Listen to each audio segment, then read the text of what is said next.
Okay. बिस्मिल्लाहिर्रहमानिर्रहीम। Dear student, उम्मीद है आप खैरियत से होंगे।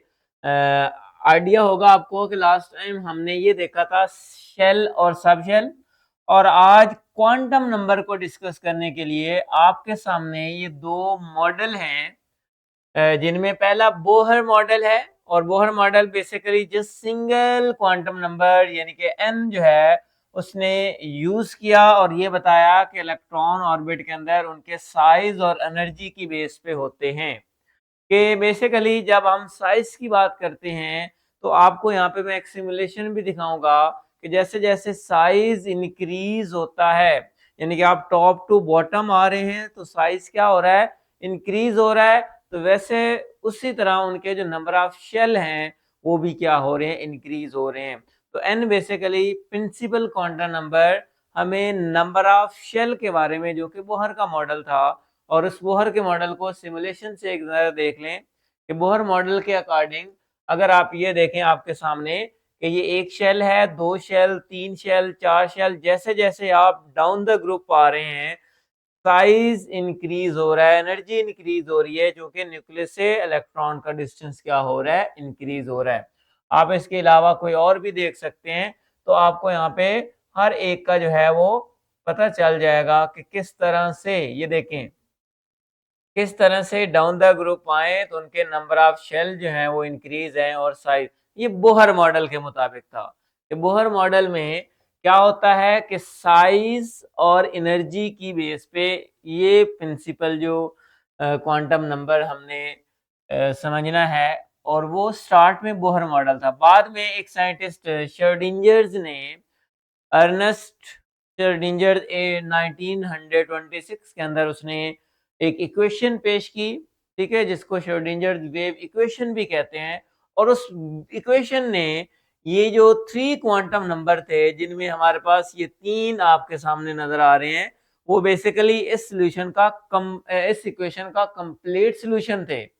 कौन कौन से? प्रिंसिपल क्वांटम नंबर जो कि बोहर मॉडल ने बताया, उसके बाद एजीमुथल क्वांटम नंबर और मैग्नेटिक क्वांटम नंबर।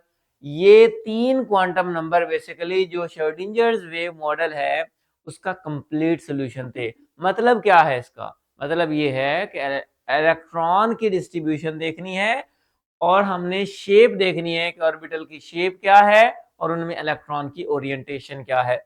और लास्ट दो और साइंटिस्ट थे जिन्होंने स्पिन क्वांटम नंबर के बारे में भी बताया कि इलेक्ट्रॉन की जो स्पिन होती है, एक ही ऑर्बिट के अंदर इलेक्ट्रॉन अपोजिट स्पिन में मूव करते हैं, क्लॉकवाइज और एक एंटी क्लॉकवाइज, ताकि जब उनको इलेक्ट्रिक फील्ड में रखा जाता है तो उनकी जो मूवमेंट है वो डिफरेंट होती है। तो ये हम वन बाय वन हर एक क्वांटम नंबर पे बात करेंगे। तो सबसे पहले आज का जो हमारा क्वांटम नंबर है वो क्या है? That is a principal quantum number. जैसा कि आपको यहाँ पे नाम से शो हो रहा है प्रिंसिपल क्वांटम नंबर, और इसका अगर आप स्पेलिंग पे गौर करें तो PAL है, जैसे एक स्कूल कॉलेज का प्रिंसिपल होता है ना। तो बेसिकली ये जो क्वांटम नंबर है ना, ये एक मेन क्वांटम नंबर है जिससे रिलेट करके हम बाकी क्वांटम नंबर को अंडरस्टैंड कर सकते हैं। तो दो से तीन बातें आपको प्रिंसिपल क्वांटम नंबर में याद रखनी है। पहली बात, प्रिंसिपल क्वांटम नंबर को n से रिप्रेजेंट करते हैं, ये बात आपने जरूर याद रखनी है। दूसरी चीज जो आपने यहाँ पे याद रखनी है कि इसकी जो वैल्यू है वो पॉजिटिव इंटीजर है। मतलब अगर n 1 हो सकता है, 2 हो सकता है, 3, 4, 5 एंड सो ऑन।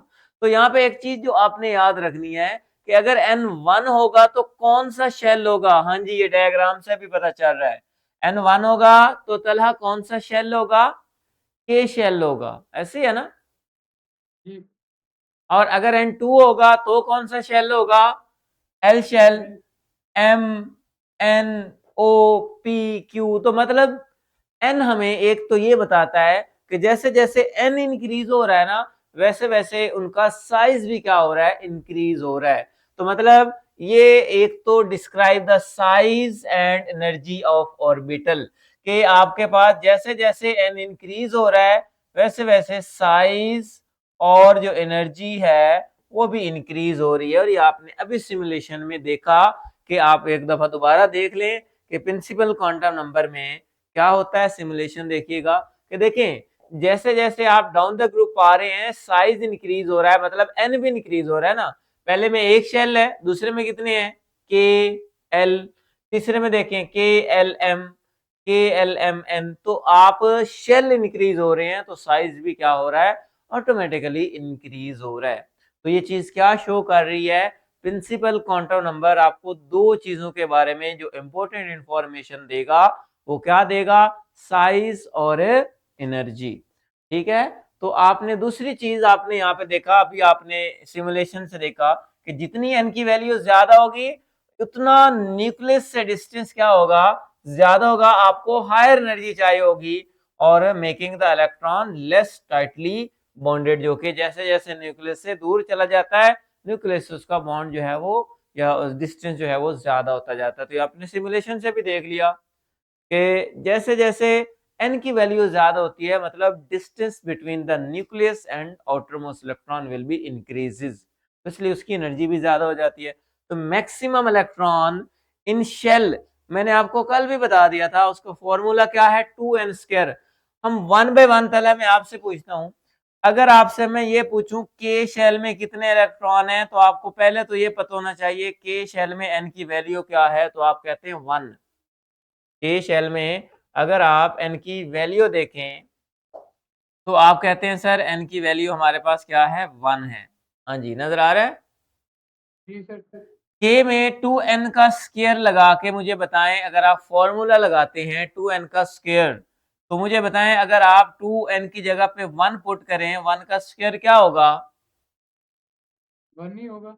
1 नहीं होगा।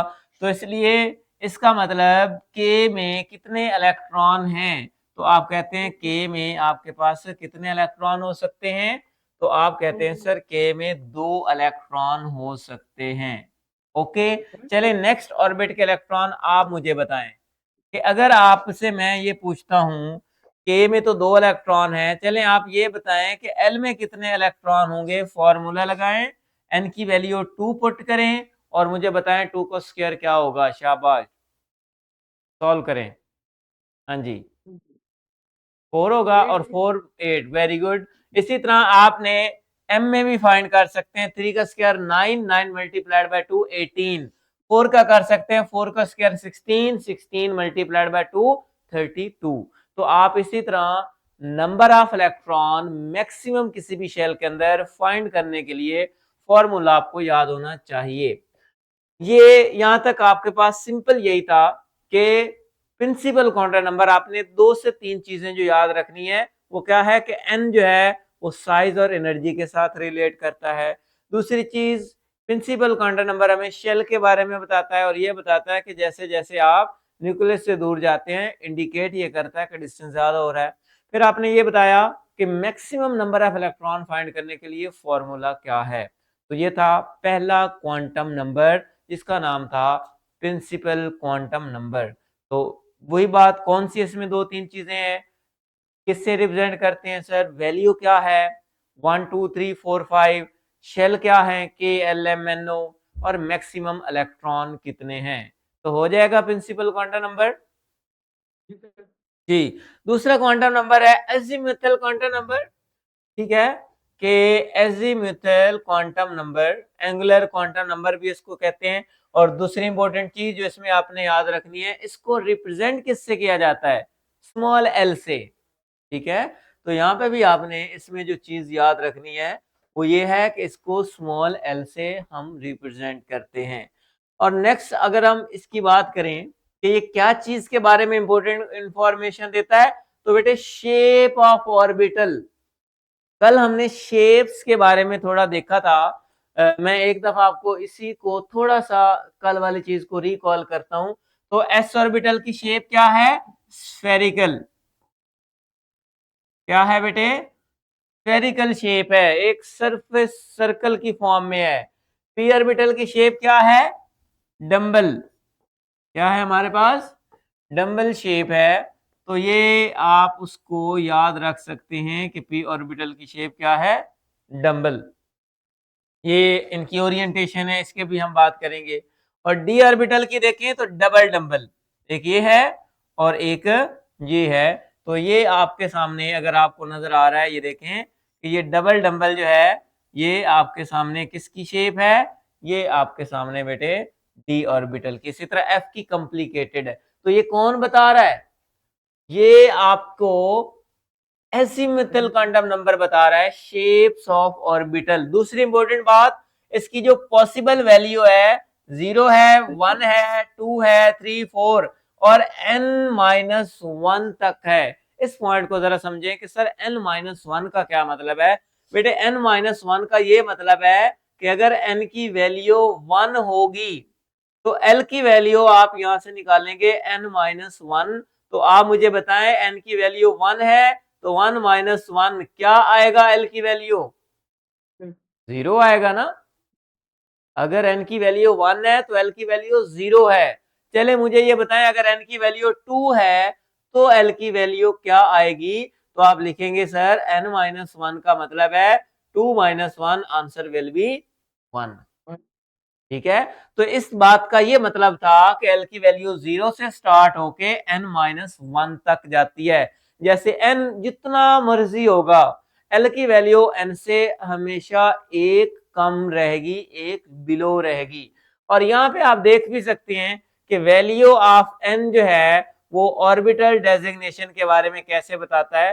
तो यहाँ पे जरा इसको आप गौर से देखें, जब l की वैल्यू 0 होती है तो कौन सा ऑर्बिटल होता है, s ऑर्बिटल होता है और उसकी जो शेप है वो क्या होती है, स्फेरिकल। s ऑर्बिटल की शेप क्या होती है, स्फेरिकल। और मुझे बताएं s में मैक्सिमम नंबर ऑफ इलेक्ट्रॉन कितने होते हैं, जो कि आप कल से पढ़ रहे हैं, 2 इलेक्ट्रॉन होते हैं। जब l की वैल्यू, इधर एक दफा देख लें तो आपको खुद आइडिया हो जाएगा, l की वैल्यू 0 हो तो s ऑर्बिटल होता है, l की वैल्यू 1 हो तो p ऑर्बिटल होता है, l की वैल्यू 2 हो तो d ऑर्बिटल होता है और l की वैल्यू 3 हो तो f ऑर्बिटल होता है। ये आपको चीज याद होनी चाहिए हर हाल में। ये अगर आपको चीज याद है तो एजीमुथल क्वांटम नंबर आपको और कहीं पे भी प्रॉब्लम क्रिएट नहीं करेगा। जब आपको ये पता हो कि L1 हो तो s की वैल्यू p की वैल्यू कौन सी होगी, L2 है तो कौन सा ऑर्बिटल होगा, L3 है तो कौन सा ऑर्बिटल होगा। तो अगेन एक दफा मैं रिकॉल कर दूं, अगर L की वैल्यू 0 है तो s ऑर्बिटल, अगर L की वैल्यू 1 है तो p ऑर्बिटल, अगर L की वैल्यू 2 है तो d ऑर्बिटल और अगर L की वैल्यू 3 है तो f ऑर्बिटल। अब इसी के साथ इस टेबल को रिलेट करते हैं कि आया कि सर अगर s ऑर्बिटल है तो शेप स्फेरिकल है और उसके अंदर मैक्सिमम 2 इलेक्ट्रॉन है। ओके हो गया सर। अगर L की वैल्यू 1 है तो p ऑर्बिटल है और उसकी शेप क्या है, डंबल है। ठीक है, और मैक्सिमम 6 इलेक्ट्रॉन है, ये हम कल भी पढ़ के आए हैं कि 6 इलेक्ट्रॉन p में होते हैं। d में इसको क्लोवर लीफ भी बोलते हैं या डबल डंबल भी कहते हैं। ठीक है, इस तरह से ये इसकी जो है वो शेप होती है और इसमें मैक्सिमम 10 इलेक्ट्रॉन होते हैं। f में अगर हम बात करें तो इसकी कॉम्प्लिकेटेड है और इसमें 14 इलेक्ट्रॉन होते हैं। तो ये इसके बारे में आपको जो है एमसीक्यूज के लिए और इतना ही याद हो तो एनफ है आपके लिए अजीमुथल क्वांटम नंबर। लेकिन हम इसका रिलेशन भी देखते हैं, किससे, हम देखते हैं कि सर अगर n और l का रिलेशन देखना है, मतलब प्रिंसिपल क्वांटम नंबर और अजीमुथल क्वांटम नंबर का अगर हमने रिलेशन देखना है तो वो रिलेशन क्या बनेगा सर, इसको भी हम देख लेते हैं। ओके जी, देख लेते हैं। आपको पता है जब n की वैल्यू 1 होती है तो ये पता है कौन सा शेल है, आप कहते हैं सर k शेल है। और मैंने कहा था जब n की वैल्यू 1 होती है तो l की वैल्यू क्या होती है, 0। और ये भी बताया कि उसमें सब शेल कौन सा होता है, S1s। और नंबर ऑफ सब शेल उसमें कितने होंगे, एक सब शेल होगा और 1s ही होगा। अब अगली बात सर L शेल है तो L शेल के लिए एजीमुथल L की वैल्यू 0 भी है और 1 भी है लेकिन 2 नहीं है क्योंकि n-1 है कि मतलब L जब n 2 होगा तो L या तो 0 होगा या 1 होगा। अगर 0 होगा तो s ऑर्बिटल आएगा और अगर 1 होगा तो p ऑर्बिटल आएगा। ये भी हम पीछे पढ़ गए हैं। क्वेश्चन सर 2 क्यों लगा है, ऊपर वाले में 1 है नीचे 2 है। भाई यहाँ पे प्रिंसिपल क्वांटम नंबर जो होता है ना वो इसके साथ ये लिखा होता है, जो प्रिंसिपल क्वांटम नंबर होगा वो यहाँ पे होगा। अगर 3 है तो 3s होगा, 4 है तो 4s होगा, 5 है तो 5s होगा। तो ये जो प्रिंसिपल क्वांटम नंबर है ना ये बेसिकली यहाँ पे रिप्रेजेंट किया जाता है। ये जो s है ये l की वैल्यू है। मतलब आपसे ये ऐसे भी लिखा जाता है NS, यानी कि ये N की वैल्यू है और S आपके पास L की वैल्यू है 0 है तो S है, L की वैल्यू अगर 1 है तो आपके पास NP आ जाएगा, इसी तरह L की वैल्यू 2 है तो D आ जाएगा। सिमिलरली यहाँ पे देखें 3 है ना, तो 3 में L की वैल्यू 0 हो सकती है, 1 हो सकती है या 2 हो सकती है, मतलब टोटल 3 पॉसिबल वैल्यू है ना। तो इसका मतलब हमारे पास s ऑर्बिटल, p ऑर्बिटल और d ऑर्बिटल। क्यों? क्योंकि हमें पता है जब आपके पास L की वैल्यू 0 होती है तो s ऑर्बिटल, 1 होती है तो p ऑर्बिटल और 2 होती है तो d ऑर्बिटल, और नंबर ऑफ सबशेल टोटल 3 है। कौन कौन से? s, p और d। कब? इसका मतलब जब हम m शेल में बात करेंगे, इवन कि आपको भी मैं सिमुलेशन से भी दिखा दूंगा कि m शेल में देखेंगे तो उसमें कौन कौन से ऑर्बिटल है, s भी होता है, p भी होता है और d भी होता है। सिमिलरली जब आपके पास n की बात करते हैं तो उसमें 0 b 1 2 3 और कौन कौन से सब शेल हो सकते हैं, s p d and f, मतलब टोटल 4 इलेक्ट्रॉन हो सकते हैं। तो ये था बेसिकली 2 क्वांटम नंबर हमने आज पढ़े हैं, एक प्रिंसिपल क्वांटम नंबर और एक ऐसी मेथड जिसको एंगुलर क्वांटम नंबर भी हम कहते हैं। और बेसिकली इन दोनों में आपने रिलेशनशिप भी देखा कि आप दोनों को रिलेट कैसे कर सकते हैं कि n1 हो तो l की वैल्यू 0 होती है, n2 हो तो l की वैल्यू 0 और 1 हो सकती है, मतलब दो वैल्यू पॉसिबल हो सकती हैं, n3 हो तो 0 1 और 2 हो सकती है, और आपको पता है n0 s के लिए, p के लिए और d के लिए। सिमिलरली दोबारा एक दफा सिमुलेशन पे जाते हैं और वहां पे इस चीज को देख भी लेते हैं कि आप क्वेश्चन है यहाँ पे n की वैल्यू आपके पास कितनी है, 2 है, ए दो शेल है आपके पास k और l, तो इसका मतलब यहाँ पे पहले ऑर्बिटल में s है और उसके बाद नेक्स्ट अगर हम बात करें तो उसमें p ऑर्बिटल आ जाता है, ठीक है। लेकिन यहाँ पे आपके पास दो शेल ही है, टोटल 4 इलेक्ट्रॉन है, तो इसलिए आप s में ही पूरे आ जाएंगे। इसी तरह ये देखें k l m n p आ गया, यहाँ पे आ गए। इसी तरह पोटाशियम है, रुबिडियम है, सीजियम है, ठीक है, फ्रांसियम है, तो इनमें आगे d ऑर्बिटल भी आ जाता है। तो एटॉमिक नंबर 20 से बढ़ेगा तो आपके पास उनके अंदर क्या आ जाएगा, उनके अंदर डी ऑर्बिटल भी आ जाएगा। तो ये दोनों की सिमुलेशन दोनों के बारे में बता रही है, एजीमुथल क्वांटम नंबर और प्रिंसिपल, लेकिन ज्यादा प्रिंसिपल क्वांटम नंबर के बारे में कि साइज उनका क्या हो रहा है, इंक्रीज हो रहा है। तो ये था आज का हमारा लेक्चर जिसमें हमने जस्ट 2 क्वांटम नंबर को पढ़ा। First one is a principal quantum number and second one is a azimuthal quantum number. दो और क्वांटम नंबर हैं जिसको हम कल पढ़ेंगे, ठीक है। उसके बाद हमारे ये 4 क्वांटम नंबर के बारे में जब हमें टोटली इंफॉर्मेशन हो जाएगी तो फिर हम नेक्स्ट करेंगे कि इलेक्ट्रॉनिक कॉन्फ़िगरेशन कैसे करते हैं। ओके, अगर आपका कोई क्वेश्चन है तो आप बताएं, अदरवाइज कल तक जो है आपके लिए अल्लाह हाफिज।